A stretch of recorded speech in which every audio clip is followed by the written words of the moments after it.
Morning students, welcome to your class. In previous class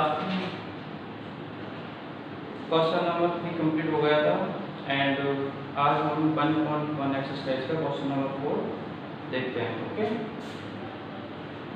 okay fourth question first है every natural number is a whole number. यानी कि हमें ये बताना है कि हमें कौन सा सेंटेंस ट्रू है एंड फॉल्स है ना, और उसका रीजन भी हमें साथ ही साथ बताना है. ओके तो पहला है every natural number is a whole number. यानी कि क्या every natural number whole number होते हैं, ये ट्रू है या फॉल्स है. तो आपको पता होना चाहिए कि नेचुरल नंबर जो होते हैं हमारे 1 से स्टार्ट होते हैं. 5 से स्टार्ट होते हैं 1 2 3, और जबकि होल नंबर जो होते हैं हमारे वो 0 से स्टार्ट होते हैं. तो every natural number whole number होगा या नहीं होगा. Every natural number whole number होगा बिकॉज सारे नेचुरल होल नंबर में आते हैं. ओके इसलिए क्या है ये ट्रू होगा. नेक्स्ट देखते हैं हम every integers is a whole number. क्या हर इंटीजर्स एक होल नंबर होगा. ओके तो this is false because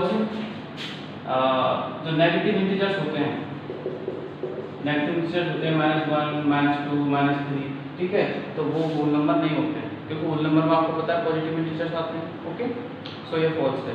next है every rational number is a whole number. क्या हर एवरी रैशनल नंबर एक होल नंबर होगा. ठीक है तो this is not possible. Okay so this is false because this is a rational number but not a whole number, but not a whole number. Okay so ये आपका exercise 1.1 यही complete होता है. Next हम चलते हैं एक्सरसाइज 1.2. नाउ अपन exercise 1.2 है, उसका फर्स्ट क्वेश्चन हम देखते हैं. तो late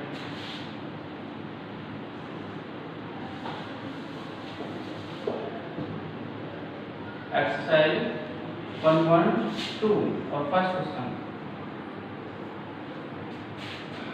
look at first question.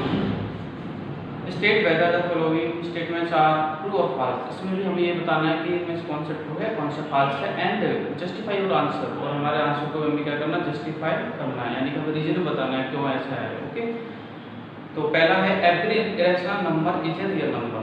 क्या हर इरेशनल नंबर एक रियल नंबर होता है. ओके तो इसको जानने से पहले आपको पता होना चाहिए कि रियल नंबर क्या होते हैं. ठीक है रियल नंबर होते क्या है एक्चुअली. तो देखो all rational and irrational numbers are called real number. ठीक है यानी कि रियल नंबर में रैशनल नंबर और इरेशनल नंबर दोनों ही होते हैं, rational and irrational. Okay real number में ये दोनों शामिल होते हैं. तो हमारा जो पहला है कि हर इरेशनल नंबर एक रियल नंबर होता है, तो होता है. ओके सारे इरेशनल नंबर है वो क्या होते हैं, रियल नंबर होते हैं. तो ये क्या है, ये ट्रू है.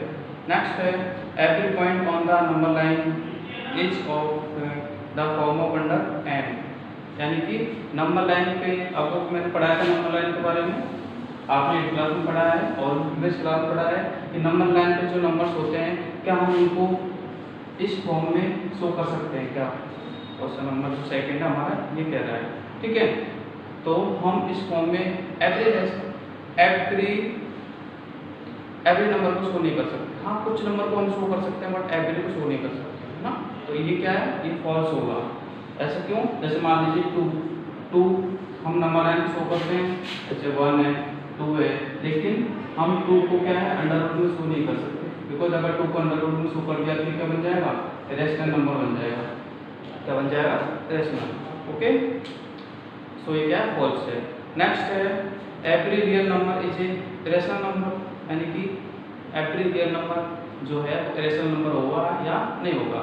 तो ये जो है आपका क्वेश्चन नंबर फर्स्ट का अपोजिट है. पहला ये कह रहा था कि इरेशनल रियल होगा क्या, तो वो तो ट्रू था. लेकिन सारे ही जो रियल नंबर होते हैं वो जरूरी नहीं है इरेशनल हो.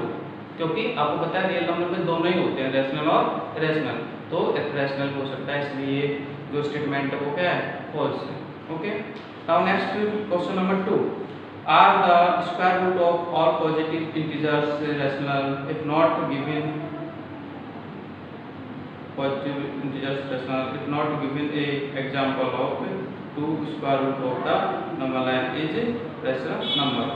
ठीक है, तो क्वेश्चन कह रहा है कि जितने भी पॉजिटिव इंटीजर्स होते हैं उनका स्क्वायर रूट अगर हम करते हैं वो पॉसिबल होता है या नहीं होता है।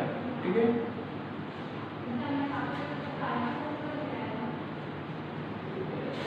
तो हम इसके लिए देखते हैं कि जितने भी हमारे जो नेगेटिव नंबर्स पॉजिटिव नंबर्स होते हैं उनका स्क्वायर हो, ये सही है, बिकॉज √4 का स्क्वायर क्या होता है, 2 होता है। ठीक है, आपको यहाँ पर क्या देना, एक एग्जांपल देना है, तो आप एक एग्जांपल ये लिख सकते हो कि √4 है उसका स्क्वायर क्या होता है, 2 होता है। Now next question number 3। ठीक है, this is important for you, so watch carefully, watch and listen to carefully। So how √5 can be represented on the number line? √5 को हम नंबर लाइन पे किस प्रकार रिप्रेजेंट कर सकते हैं, तो हमें ये शो करना है। ओके, पॉज करना, स्टार्ट। क्वेश्चन नंबर जो फर्स्ट था कि √5 को हमें क्या करना है, नंबर लाइन पे शो करना है। ठीक है, तो उसके लिए क्या करना पड़ेगा आपको, देखो ध्यान से देखना, और ऐसे आपको सारे मतलब काफ़ी क्वेश्चन हैं जो आपसे इस टाइप से सॉल्व होंगे, और ये हमारे लिए इम्पोर्टेंट है, और आपको पता होना चाहिए कि √5 क्या है, रेशनल नंबर है। ठीक है, तो इसके लिए सबसे पहले हम नंबर लाइन बनाएंगे। नंबर लाइन बनाना आप सबको आता है। ठीक है, मिडिल में 0 होता है, इधर नेगेटिव होता है और इधर पॉजिटिव इंटीजर्स होता है। ओके, तो सबसे पहले देखो क्या करना है आपको, ये जो डिस्टेंस है, ठीक है, मैं इसकी नेम राइट कर देता हूँ, सपोज ए और ये बी पॉइंट है और ये सी पॉइंट है। यानी जो ए की डिस्टेंस है वो आपको क्या लेना है, 2 का लेना है, यानी कि 2 यूनिट 2 सेंटीमीटर। ठीक है, जो ये 2 यूनिट का लेना है, और आपको जो बीसी जो डिस्टेंस है वो आपको 1 यूनिट, ए बी डिस्टेंस है वो हमें 2 यूनिट की लेनी है, और बीसी डिस्टेंस हमें 1 यूनिट की लेनी है। फिर सी पॉइंट को हमें इसी क्या करना, मैच करना है। ओके, इतना कर लोगे, उसके बाद में हमें क्या करना है, ऐसा क्यों करना है भाई, ये 2 यूनिट का क्यों लेना है, ये 1 यूनिट का क्यों लेना है। ठीक है, क्योंकि अकॉर्डिंग टू पाइथागोरस थ्योरम, ठीक है, अकॉर्डिंग टू पाइथागोरस थ्योरम है, आपको पता है h² =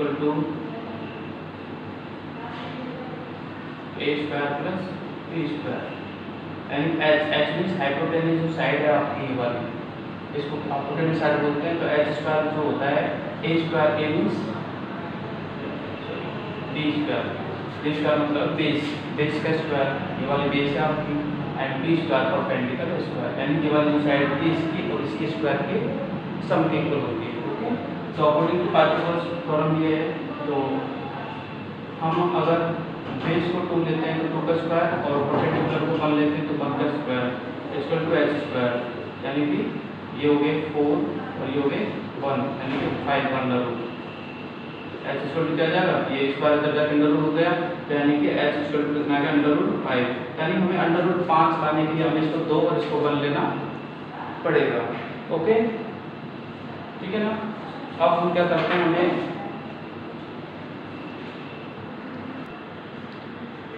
तो अकॉर्डिंग टू पाइथागोरस थ्योरम 2² + 1² क्या होता है, √5 होता है, इसलिए हमने इस डिस्टेंस को 2 लिया और इस डिस्टेंस को 1 लेगा। ओके, और ये वाली देखो h, ये क्या वाली h, ये साइड ऑफ क्या है h, यानी हाइपोटेन्यूज हमारी क्या हो जाएगा, √5। तो अब क्या करेंगे हम, according use compass and measure this distance, यानी इस डिस्टेंस को हम मेजर कर लेंगे, और मेजर करने के बाद में आपको ये वाला जो पॉइंट है यहाँ पर रखना है, और आपको क्या करना है, अच्छे से रखना है, और आपको r कट करना है। जैसे देखो ये आपको आर्क कट करना है, ठीक है। मेरा आर्क आपको देखने में होगा, तो ये वाली जो लाइन है ना, ये यहाँ पे मैं बोली देखो ऐसे, ये आर्क है ना, तो आपको पेंसिल और कंपास की मदद से ये आर्क बनाना है। तो ये जो पॉइंट है ये आपको क्या हो जाएगा, √5 हो जाएगा। ये जो पॉइंट जहाँ पर आके मिलेगा √5 हो जाएगा।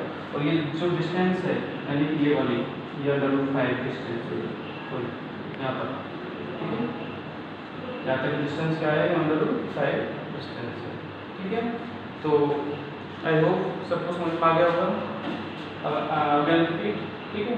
√5 को हमें क्या करना है, हमें नंबर लाइन को शो करना है। √5 एक रेशनल नंबर है, इसलिए हमने अकॉर्डिंग टू पार्टिकल्स फॉर्म √5 ऐसा आता है, इसलिए हमने 2 और 1 के डिस्टेंस यहाँ पे ली। ये डिस्टेंस हमने 2 की ली, ये 1 की ली, फिर इस पॉइंट को स्ट्रेट ला दिया, ठीक है। उसके बाद में हमने ये जो डिस्टेंस है उसको मेजर किया और यूजिंग विद कंपास हमने ये आर्क यहाँ पे ड्रॉ किया है, ओके। तो ये आर्क जहाँ पर इस पॉइंट को क्या करेगा, इंटरसेक्ट करेगा, वो पॉइंट हमारा √5 हो जाएगा, ठीक है।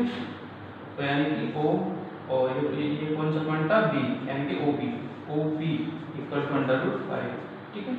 तो ये आपका क्वेश्चन कंप्लीट और आपकी जो एक्सरसाइज है 1.2 कंप्लीट हो चुकी है, ठीक है। तो नेक्स्ट वीडियो में हम देखेंगे एक्सरसाइज 1.3 के कुछ क्वेश्चंस और इससे रिलेटेड कुछ कॉन्सेप्ट, ठीक है। So thank you for watching.